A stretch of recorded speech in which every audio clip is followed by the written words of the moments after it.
30 साल जीने के बाद पता चला कि फलों को काटने और छीलने का सही तरीका क्या होता है। खरबूजे को बीच से 2 हिस्सों में काट लें और ऊपर के बीज निकाल दें। दोनों किनारों को काटकर सीधा खड़ा करें। फिर लंबाई में 2 कट लगाएं और बराबर टुकड़ों में काट लें। छोटे छोटे और खूबसूरत पीस तैयार हो जाएंगे, जिन्हें देखकर मेहमान भी तारीफ करेंगे।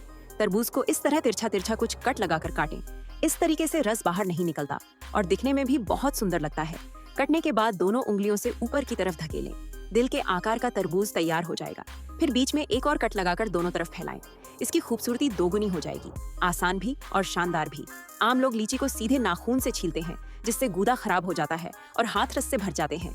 लेकिन जानकार लोग लीची को घुमाकर उसकी बीच वाली लाइन ढूंढते हैं और दोनों हाथों से उस लाइन के किनारों को अंदर की ओर दबाते हैं। लीची आसानी से खुल जाती है, गूदा भी सही रहता है और नाखून भी खराब नहीं होते। आम के बीच में एक गोल निशान बनाकर काटें और दोनों हिस्सों को हल्का घुमाएं। आम आसानी से अलग हो जाएगा। फिर चम्मच से इसका गूदा निकालकर खाएं।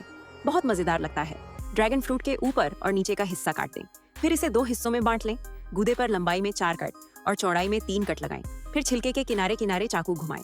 अब इसे एक एक टुकड़ा उठाकर आसानी से खाया जा सकता है। कीवी के ऊपर और नीचे का हिस्सा काट दें। फिर बीच में हल्का कट लगाकर चम्मच को छिलके के साथ घुमाएं। पूरी कीवी बिना टूटे बाहर निकल आएगी। घर लाए हुए चकोतरे के छिलके पर चारों ओर एक कट लगाएं। चम्मच की मदद से छिलके को ढीला करें और दोनों हाथों से घुमाकर निकाल दें। फिर फल की फांकों को अलग करें। ऊपर की झिल्ली को चाकू से काटें और टूथपिक से हटाएं। एक झटके में साफ सुथरे और सुंदर फल के टुकड़े तैयार हो जाएंगे। संतरे को लंबाई में आधा काटें, लेकिन पूरी तरह अलग न करें। फिर इसे एक एक स्लाइस में काटें। खोलने पर अलग अलग फांकें तैयार हो जाएंगी।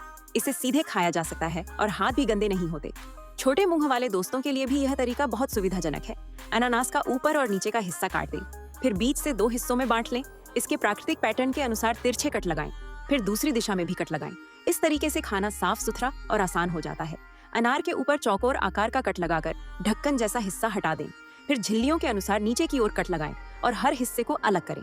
अब इसे कटोरे के ऊपर उल्टा करके थपथपाएं। जो दाने न निकले उन्हें हल्का दबाकर निकाल लें। अनार के दाने बिल्कुल साफ निकल आएंगे। कमरा के दोनों सिरे काट दें। इसके 5 किनारों के सख्त हिस्से को हल्का छील दें, नहीं तो स्वाद कसैला लग सकता है। फिर बाहरी छिलका हल्का हटाकर गोल गोल स्लाइस काटें। सुंदर सितारे के आकार वाले टुकड़े तैयार हो जाएंगे, जो कुरकुरे और स्वादिष्ट होते हैं। हाथों पर थोड़ा तेल लगा लें ताकि चिपचिपाहट न हो। कटहल को बीच से काटकर उसका सफेद हिस्सा निकाल दें। फिर कटहल को कटोरे पर उल्टा रखकर फलियों को अलग करें। इस तरीके से कटहल जल्दी भी निकलता है और हाथ भी चिपचिपे नहीं होते। ऐसे ही और छोटे छोटे काम के टिप्स सीखने के लिए मुझे फॉलो करना न भूलें।